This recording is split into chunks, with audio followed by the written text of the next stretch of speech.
Wherever you show this, I will speak to the audience now. You have come off of a conversation with somebody else as you came to this meeting, where they mentioned a movie, a book, an idea, an article, a newspaper, a journal, a fact, and you went, uh-huh, and you didn't know what the hell they were talking about. You lied. You ask somebody, how's it going, keeping busy, how you feeling?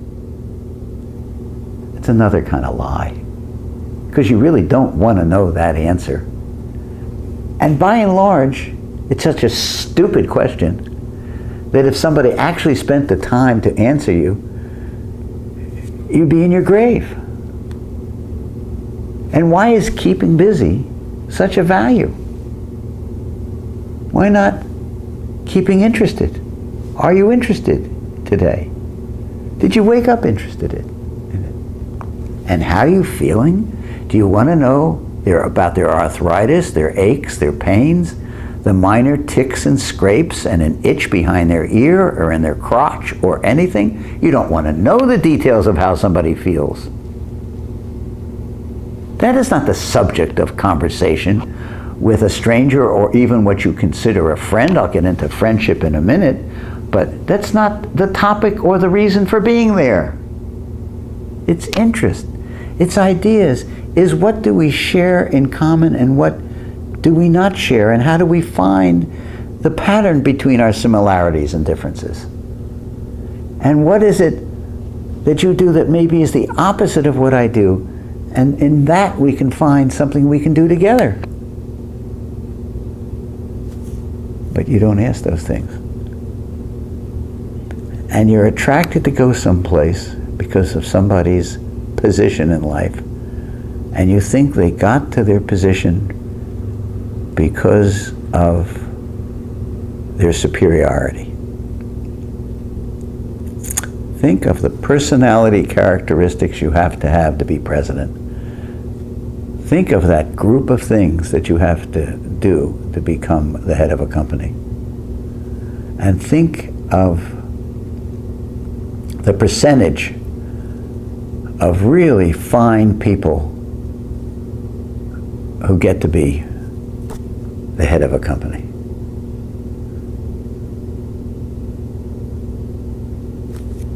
Every day you see a company going downhill and they bring somebody in because he's a slasher.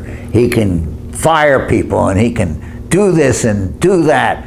Boy, is he great. He's going to get the stockholder value up. That's who you want to be? You want to be the slasher? You want to be somebody who has that kind of power? Who values that? Who isn't interested in the mating of the emperor penguins? Who isn't interested in the stuff all around us that's so extraordinary? Do you know that water is a unique molecule that has 66 anomalies about it that no other molecule has? It's astonishing. Do you know that water changes in its density at 4 degrees centigrade, and it's because of that change in density at 4 degrees centigrade before it freezes that ice floats to the top of lakes, and ice doesn't freeze from the bottom up like every other liquid would, and therefore fish live? And only water does that? To me, that's interesting shit.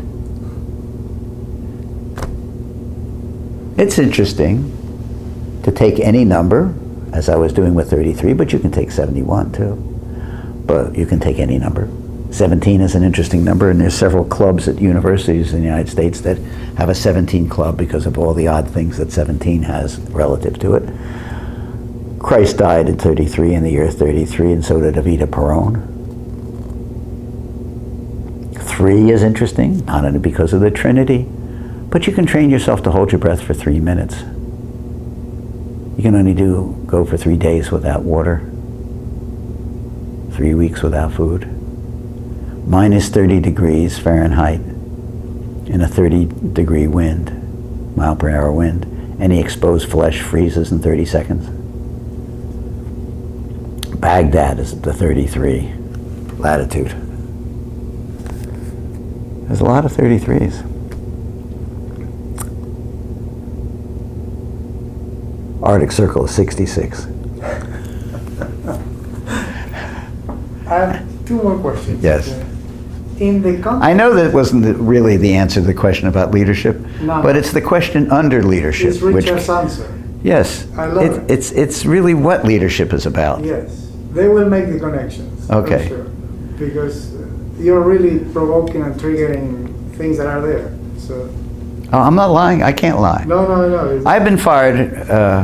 I'm sure. I don't care who's watching this. I've been fired more times than they have. oh, yeah. Each time I tried to have a job out of necessity, I was fired. That's into we share that. Every time I went for money and need. Well, survival. I fucked it Different up. survival. Yeah. Survival.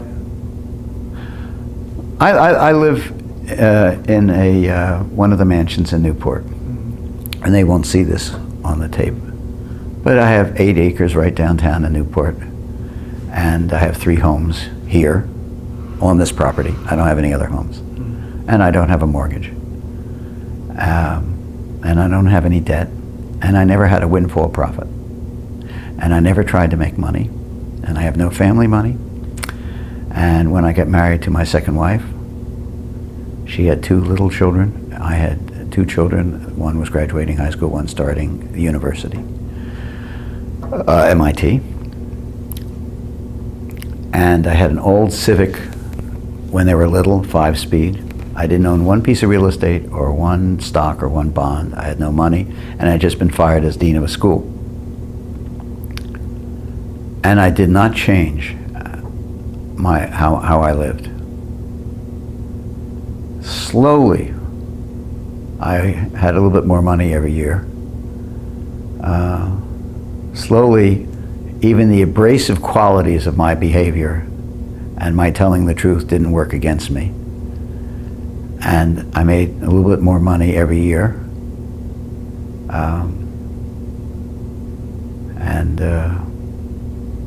I am really financially independent. And it wasn't through a windfall, and it wasn't through greed, and it wasn't through stocks and bonds, nor real estate. It was just, sometimes I did some things that made some money, and sometimes I did some things that didn't. I didn't try to make money with the ones that made money, or tried to lose money with the ones that lost money. I try to break even on everything I do. If I break even on everything I do, and I do a lot of things, I just finished my 82nd book. If I break even, at least, then when they make money, I'm all to the gain. Or on a conference, I try to do it with as high production values as I can. And I try not to lose money. I lost money only once in my life running a conference, and that was the first TED conference. I lost $7,000.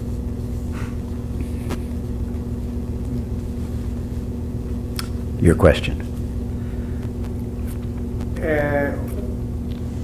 Taking 19, 20, 21 as the background. That will happen. 19, 20, 21 will happen. Right. Most of it will happen after I'm dead. But there's some momentum out there that is significant. Right. There's going to be an amazing presentation. When I say amazing, it's capital A. On the 1st or 2nd of October in New York City,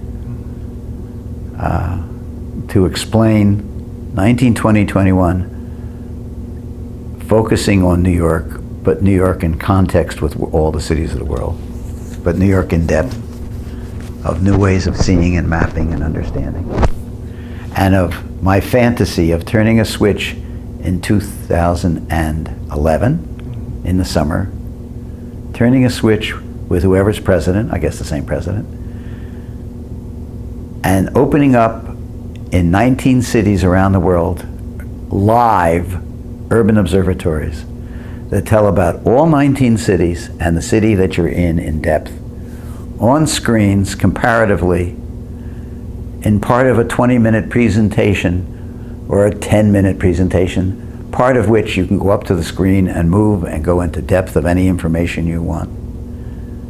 And understanding the globe and our water globe and our country globe and our city globe. Mm-hmm. You have to understand this strange phenomena, that the map we all have in our heads is the UN map of the globe, which has lines between countries. What happens at that line? Wars, wars,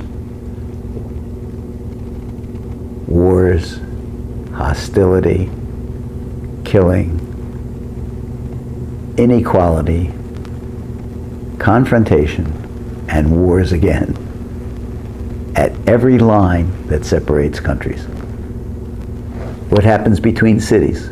Cooperation, trade, airplanes, people going back and forth, tourism, ideas, culture. Shouldn't we change the map of the world?